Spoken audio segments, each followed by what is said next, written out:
මේ තියෙන්නේ ඩොන්ෆෑන්ලා අලුතෙන්ම රිලීස් කරපු ඩබල් නෝට් 7 කියන වෙහිකල් එක.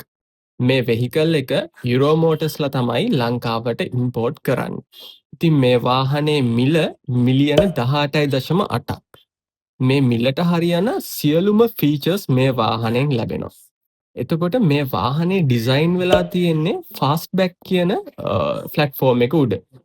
Nissan GTR ඊට පස්සේ Toyota Supra මේ වගේ ඩිසයින් ඉන්ස්පයර් වෙලා තමයි මෙන්න මේ ෆාස්ට්බැක් කියන ඩිසයින් එකත් එක්ක මේ වාහනය නිෂ්පාදනය කරලා තියෙන්නේ.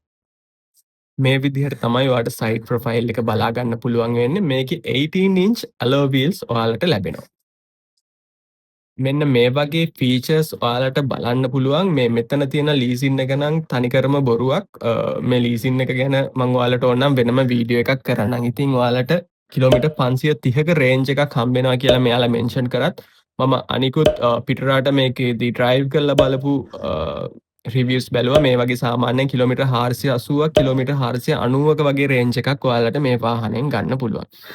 ඉතින් ඉන්ටීරියර් එකට ගියාම මෙන්න මේ විදිහට තමයි තියෙන්නේ. උඩ සහ යටම ෆ්ලැට් ඩිසයින් එකක් තියෙන ස්ටීරින් වීල් එකක් තමයි මේකේ හම්බෙන්නේ. ඊට පස්සේ ඇතුළත ගත්තොත් එහෙම මේකේ හම්බ වෙනවා 16 inch ඩිස්ප්ලේ එකක්. ඊට අමතරව ඩ්‍රයිවර්ට වෙනම ඩිස්ප්ලේ එකක් සහ පැනරොමික් මූන් රූෆ් එකක් හම්බ වෙනවා. ෂීට්ස් ඉස්සරහා ෂීට්ස් දෙකම ඇඩ්ජස්ටබල් ඉලෙක්ට්‍රික් ඇඩ්ජස්ටබල් මේවා ඉලෙක්ට්‍රිකලි ඔයාලට ඇඩ්ජස්ට් කරන්න පුළුවන්. ග්ලව් බොක්ස් එකක් හම්බ වෙනවා. ඒක කූල් කරන්න පුළුවන්. ඉතින් ඩෝස් අරින්න තියෙන මෙන්න මේ විදිහට ස්විච් එකක්. ඊට පස්සේ ගත්තොත් බ්ලයින්ඩ් ස්පොට් මොනිටරින් හම්බ වෙනවා මේකේ සයිඩ් මිරර්ස් වල. ඒ වගේම කියන්න ඕන මේකේ එන්නේ ෆ්‍රේම්ලස් ඩෝ එකක්. ඩෝස් මාර ලස්සනයි. ඉතින් මේ වාහනේම හරිම ලස්සනයි. ඔයාලට මේ පේනවා වගේ මාර ලස්සන ඩිසයින් එකකට තමයි මේක නිෂ්පාදනය වෙලා තියෙන්නේ. ෆියුචරිස්ටික් ඩිසයින් එකක් කියලා කියන්න පුළුවන්. ඉතින් මේ වාහනේ ලයිට්ස් ගැන ඊට පස්සේ මේ වාහනේ තියෙන ෆීචර්ස් මොනවද ඊට පස්සේ මේ වාහනෙන් ඔයාලට හම්බෙන සේෆ්ටි පැත්ත මොන වගේද මේ හැම දෙයක්ම ගැන අපි වීඩියෝ එකේ ඩිස්ක්‍රිප්ෂන් එකේ දාලා තියෙනවා. ඔයාලට පුළුවන් ඩිස්ක්‍රිප්ෂන් එක චෙක් කරන්න මොනවද මෙතනින් හම්බෙන ෆීචර්ස් කියලා. ඩ්‍රයිවර්ගේ පැත්තෙන් නැග්ගොත් අපිට මෙන්න මේ වගේ වීව් එකක් තමයි හම්බෙන්නේ.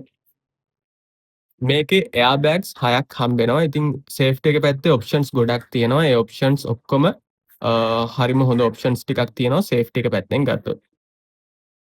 ඊට පස්සේ ස්පීකර්ස් ගැන කතා කරොත් ස්පීකර්ස් 19ක සරවුන්ඩ් සවුන්ඩ් සිස්ටම් එකක් තමයි මේ වාහනේට ලැබෙන්නේ. මේ විදිහට තමයි රියල් ප්‍රොෆයිල් එක ඔයාලට බලා ගන්න පුළුවන් වෙන්නේ මේ වාහනේ.